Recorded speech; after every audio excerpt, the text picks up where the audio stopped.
అందరికీ నమస్కారం. భారతదేశంలో ఒక ఆలయం ఉందనుకోండి, అక్కడ మూల విరాట్టు దాదాపు ఎప్పుడూ కనిపించరన్నమాట. విచిత్రంగా ఉంది కదా. ఈరోజు మనం సింహాచలంలో దాగి ఉన్న ఆ అద్భుతమైన రహస్యం గురించే తెలుసుకోబోతున్నాం. అసలు అంత శక్తివంతమైన దైవం సంవత్సరంలో 364 రోజులు ఎందుకు కంటికి కనిపించకుండా ఉంటుంది? ఏంటి కారణం? ఈ ప్రశ్నకు సమాధానం మన పురాణాల్లో, చరిత్రలో చాలా లోతుగా పాతుకుపోయి. నిజానికి అదే ఈ ఆలయానికి అంత ప్రత్యేకతను తెచ్చిపెట్టింది. ఇక్కడ ఉన్న వైరుధ్యం గమనించండి. యాత్రికులకు బయటికి కనిపించేదేమో ఒక శివలింగాన్ని పోలిన నునుపైన రూపం. కాని ఆ గంధపు పూత కింద దాగి ఉన్నది విష్ణువు యొక్క అత్యంత ఉగ్రమైన అవతారాలలో ఒకటైన వరాహ నరసింహుడు. సరేరే, ఆ అసలు రహస్యాన్ని ఛేదించే ముందు యాత్రికులకు మామూలుగా అక్కడ ఏం కనిపిస్తుందో కాస్త అర్థం చేసుకుందాం. అదే ఈ మారువేషంలో ఉన్న దేవుడి కథ. అవును, భక్తులు అక్కడికి వెళ్ళినప్పుడు ప్రతిరోజూ చూసేది ఇదే. ఈ ఆలయానికి అంత ప్రత్యేకత రావడానికి కారణం కూడా ఈ ఆచారమే. విగ్రహం మొత్తం సువాసనలు వెదజల్లే గంధపు ముద్దతో కప్పేసి ఉంటుందన్నమాట. దానివల్ల అసలు రూపమేంటో పూర్తిగా కనబడదు. మరి ఆ గంధపు పూత కింద ఎవరున్నారు? ఆ దైవం యొక్క అసలు స్వరూపం ఏంటో తెలుసుకోవాలంటే మనం ప్రహ్లాదుని కథలోకి వెళ్ళాలి. ఈ కథ మూలాలు చాలా పాతవి. వైకుంఠంలో జయ విజయులనే ద్వారపాలకులకు శాపం తగల్లంతో వాళ్ళు రాక్షసులుగా పుట్టారు. వారిలో ఒకలైన హిరణ్యాక్షుడిని చంపడానికి విష్ణువు వరాహావతారం ఎత్తితే, ఇంకొకరైన హిరణ్యకశిపుడిని సంహరించడానికి నరసింహావతారం ఎత్తాల్సొచ్చింది. సో ఇక్కడి కీలకమైన విషయమేంటంటే, సింహాచలంలో పూజలందుకునేది విష్ణువు యొక్క సాధారణ రూపం కాదు. అది వరాహ, నరసింహ అనే 2 మహాశక్తివంతమైన అవతారాల కలయిక అన్నమాట. ఈ ప్రత్యేకమైన విగ్రహం వెనక ఉన్నది భక్తుడైన ప్రహ్లాదుని కోరిక. తనని రక్షించిన ఆ 2 రూపాలను ఒకేచోట చూడాలనుకున్నాడు.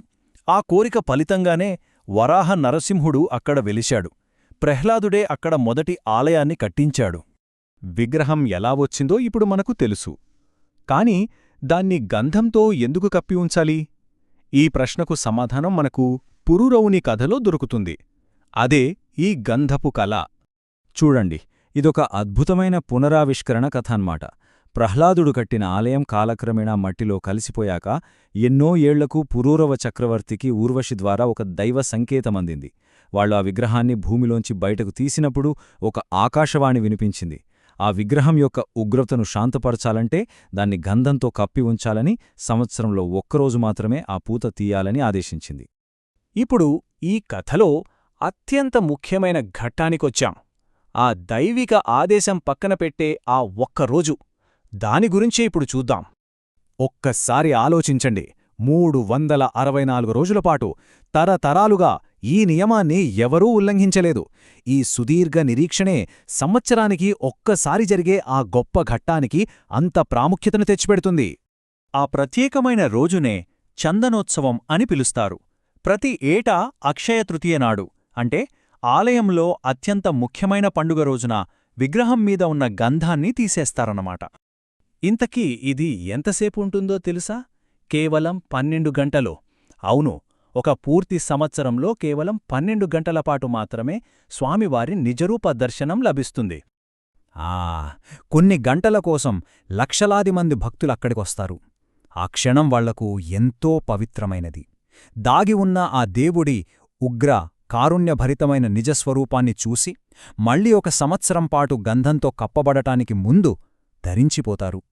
పురాణగాథలు ఈ ఆలయం యొక్క ఆత్మను చెప్తే, దాని చరిత్ర, దాని బలాన్ని చూపిస్తుంది. ఇప్పుడు ఈ విశ్వాసపు కోట యొక్క చారిత్రక ప్రయాణాన్ని ఒకసారి చూద్దాం. ఈ ఆలయ చరిత్ర చాలా గొప్పది.